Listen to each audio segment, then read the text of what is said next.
is as close as your next prayer. Prayer is the weapon that God has given His children to wage war in the heavenlies. Church of Jesus Christ, stop whining about the attacks on your life by the prince of darkness and put on the whole armor of God in Ephesians 6. Attack, attack, and then attack again, and then attack again, and crush him and drive him out of your life.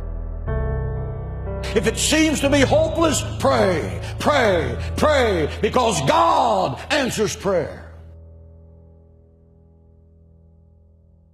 Moses prayed, and the sun was arrested in its courses by the hand of God as Joshua crushed the enemies of Israel.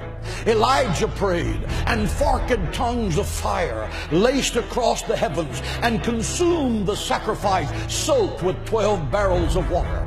Hezekiah prayed, and I'm talking about Old Testament prayer right now. Hezekiah prayed, and 185,000 Assyrians that surrounded Jerusalem, promising to slaughter every Jew in the sacred city. The next morning, Hezekiah rolled out the letter that General Sennacherib had sent to him, mocking his God and mocking the people of Israel.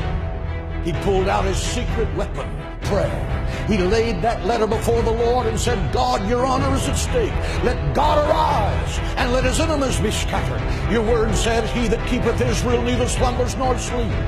And that night, the death angel from heaven came and swept through the camp of the Assyrians. He smote the sentry standing at his post. He smote the infantry slumbering in their tents. He smote the generals as they made their battle plans to destroy the sacred city.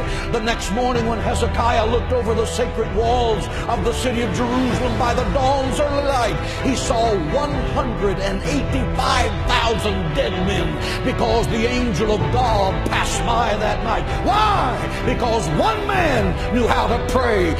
He stopped an army and turned the destiny of a nation around, and you can too. Because Satan is a defeated foe. Christ has given you the keys of death, hell, and the grave. You are a child of God, and the royal blood of heaven is flowing in your veins. You are destined to be more than a conqueror through Christ. Think like it, act like it, and talk like it every day of your life. And believe that God can do the impossible. Jesus said, my house shall be called a house of prayer. If you want power with God, learn to pray. If you don't know how to pray, you will never be successful. I have preached the gospel of Jesus Christ for 44 years. I have preached in football stadiums packed with 75 to 80,000 people. I have preached in the beautiful cathedrals of Rome.